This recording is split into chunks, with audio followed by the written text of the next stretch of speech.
Untuk menjadi pribadi yang disenangin banyak orang itu sangat gampang. Mulailah untuk fact finding terhadap orang. Fact finding itu maksudnya adalah eksplorasi segala bentuk yang ada di orang tersebut. Dari ya mungkin like and dislike-nya, preference-nya dia apa, profilingnya dari setiap orang itu apa. Dan kita coba create our value, create our relationship gitu. Nah, kalau untuk orang-orang yang mungkin sifatnya adalah selalu anti dengan orang, ya enggak apa-apa. Orang tersebut itu mungkin butuh waktu lebih lama lagi untuk cair. Nah, sekarang adalah tergantung di kita. Kita konsisten nggak untuk melakukan hal yang lurus gitu ke depannya? Apa tujuan kita? Nah, itu dia. Jadi, the key-nya ada.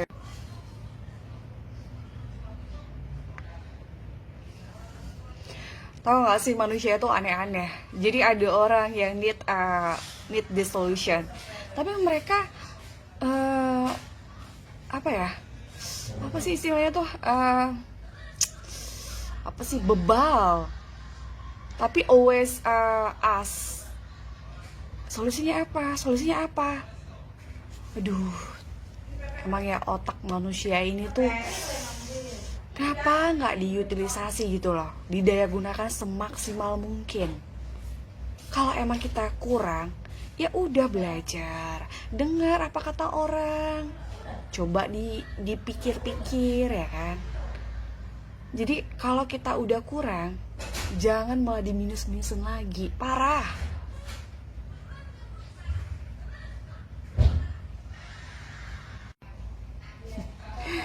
Eh, saya sudah terbiasa melihat orang yang nggak punya kapasitas dia berbicara. Tapi aku respect dengan orang yang seperti itu, karena aku sangat apa ya, mengapresiasi orang-orang yang berani, walaupun isi yang dia bilang itu salah atau useless gitu ya. Tapi aku menghargai orang-orang yang punya reaction akan hidup ini daripada orang-orang yang cuma nonton terus no apa ya, no apa ya, no reaksi gitu. Karena as a human kita berhak untuk berbicara apapun gitu. Nah, setelah misalkan ya dia konten delivery yang salah atau enggak banget, sakit hati atau enggak sama sekali, karena aku ngerasa aku melakukan bagian yang total, bagian yang maksimal. Jadi reaksi dari orang itu it's not my business. Ya urusan aku adalah I'm doing my best version, and then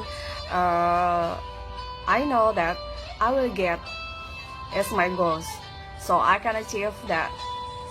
Jadi kalau ditanya bagaimana how your action to face it, yeah, just with my smile, my best smile. Itu dia, karena I love all the people with their habit, with their character.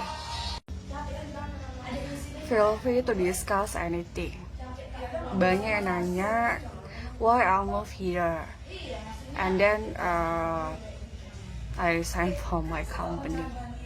Actually pastinya aku udah mikir matang sebelumnya ya. Jadi I know the way that I'm doing now. Jadi aku melihat potensi yang besar di agen asuransi ini. As I told you before, orang itu emang bervariasi. Ada orang yang lari dengan 30 km per jam, ada yang cuma lari dengan 5 km per jam. Itu tergantung dari appetite-nya orang. Ada orang yang move fast, ada orang yang slow down, atau bahkan rata-ratanya dia bisa range sendiri, dia ada di interval mana. Tapi dari tadi aku ngobrol dalam aspek bisnis. belum kepada area nasabah.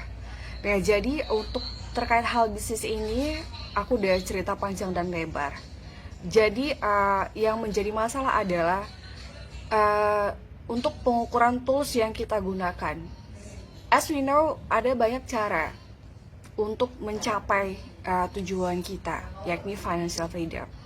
Tapi kita pilih alat, tools yang tepat, yang cepat, dan reliable. Reliable, I means that tapi coba pikirkan how many resources that you already give to your company or the other things that you do right now. Kalau Anda menghitung benar-benar ya, pasti bisa nge-compare hasil yang ada sekarang. Jadi intinya adalah percepatan income. Kalau yang namanya financial freedom, semua jalan bisa untuk menempuh yang namanya financial freedom. Tapi yang kita beli sekarang itu adalah waktu, percepatan waktu. Ada orang yang melakukan percepatan waktu dengan doing MLM. It's okay, but you can compare. Ya, jadi lambat atau tidak, itu pasti kita akan bisa merasakan apa strategi, the best strategy to achieve our goals. That's it. Well, we talk about in this business area, jadi bukan customer area ya. Nah, terkait dengan business opportunity, 10 tahun yang lalu ada beberapa godfather dari asuransi invite me to join in their company, but I reject. Kenapa? Karena yang aku lihat adalah interpersonal dari orang tersebut yang mengajak aku tuh personalitinya seperti apa. Dan in fact aku tidak terlalu menyukai karakter mereka. Dan itu kenapa muncul begitu? Karena yang muncul ke permukaan, yang aku tahu dengan mata ini, ya hanya contoh yang jelek.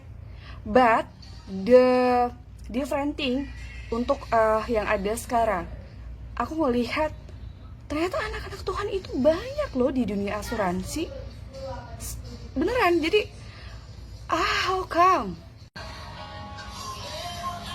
Menanggapi hal yang begitu tuh, aku sih nggak banyak ngobrol lagi lah tentang hal itu, karena menurutku itu dia final, no discuss anymore.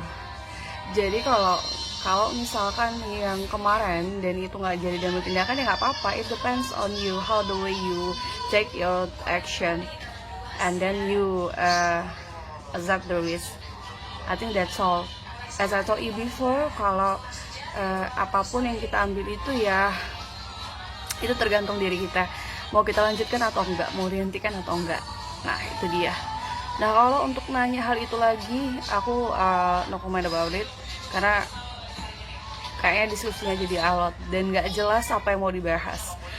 Jadi ya tergantung kita mau ikut ke sini oke, mau ke sana oke. It depends on you, how the way you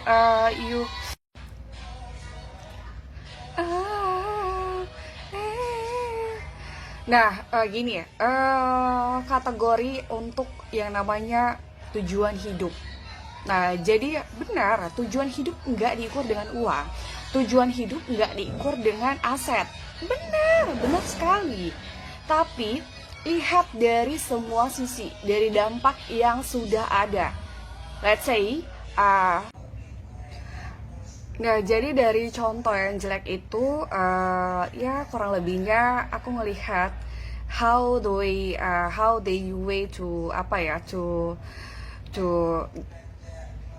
get the customer acquisition. Jadi dalam selling dan rekrutmennya, ya kurang lebihnya mereka menggunakan cara-cara yang emosional dan tidak sesuai dengan sistem prosedurnya mereka. Tapi ternyata ketika aku bertemu dan aku melihat benar-benar ternyata Tuhan provide orang-orang yang ada di jalannya dia di bisnis ini. Mungkin banyak orang saying that what I'm talking right now is bullshit. Terserah. Yang pertama adalah kita bisa jadi agent terhadap keluarga kita sendiri. Kita bisa take our portfolio kita sendiri, dan yang pastinya kita bisa pilih-pilih dan kita tahu luar dan dalamnya apa kelebihan dari sebuah produk. Itu nggak kita dapatkan kalau kita as the customer, karena customer nggak mungkin tahu 100% dari sebuah produk, itu nggak mungkin tahu. Dan untuk menjadi agent sendiri adalah income yang selalu bisa kita capai dalam hal. Jadi begini ya, sebelum aku sendiri juga jadi agent, kita udah jadi nasabah di bendera merah sebelah. Dan untuk memiliki sebuah polis itu suatu keharusan. Jadi sebelum jadi agent, puji Tuhan aku dan keluarga udah teredukasi kalau punya polis itu penting banget, karena kita udah ngerasain saat kayak orang tua aku dulu itu sama sekali semuanya biaya pribadi dan gak punya polis. Itu bener-bener aduh parah. Nah jadi gak mau untuk bodoh untuk yang kedua kalinya. Nah why I move to Allianz itu adalah percakapan panjang, karena aku ngamatin sendiri kan. Kenapa ibarat kita cerita pasar yang gede, market yang gede. Di Allianz kita bisa belanja apapun dengan harga yang murah, dengan kualitas yang oke. Ya ibarat di Indonesia ini aku ngelihat Allianz itu Unilevernya Indonesia gitu. Jadi kebutuhan pokok kita itu ada di perusahaan yang besar dengan harga yang murah, dan itu menjadi kebutuhan banyak orang, mandatory banget gitu. Nah jadi Allianz adalah perusahaan raksasa yang kuat, yang dimana terlalu kokoh untuk dari semua sisi. Dari sisi finansialnya oke, jadi ketahanannya oke, modalnya juga oke. Jadi sangat terlalu sulit untuk Allianz bangkrut, karena as we know that RBC-nya itu sama kayak Starbucks. Starbucks itu ngejual apa sih? Emang Starbucks ngejual kopi? Kagak. Starbucks itu ngejual lifestyle, gaya hidup. Nah sama kayak McD. Emang McD itu ngejual ayam? Bukan. McD itu ngejual hiburan. Jadi anak-anak datang, ada permainan, itulah yang McD jual, ada di servisnya. Jadi sama halnya dalam agen asuransi. Di sini kita bukan berbisnis jualan produk asuransi, no. Tapi yang kita jual adalah percepatan income. Yang kita jual adalah waktu. Yang kita jual adalah waktu. That's it. Dimana bisa dibeli waktu dengan waktu yang paling murah itu di Allianz. Percepatan income itu paling singkat itu di Allianz. Kalau aku ditanya suka model manusia atau SDM kayak apa, wah jelas aku suka orang yang belajar, suka belajar hal baru dan tidak mental block, itu aku paling suka. Nah karena bagaimana seseorang itu bisa tahu apa yang lebih dan kurang dengan apa yang dia miliki sekarang, dengan apa yang dia anut sekarang. Kalau dia nggak melakukan benchmark, dia banding-bandingin apa yang udah dia tahu, apa yang udah dia dapat. Nah kalau orang yang udik, mereka tidak akan pernah mau memberikan kesempatan terhadap orang. Jadi kayak anti perubahan gitu loh, udik. Kalau orang udah kayak gitu sih apa ya, aku cuma yakin cepat atau lambat dia akan jatuh cinta.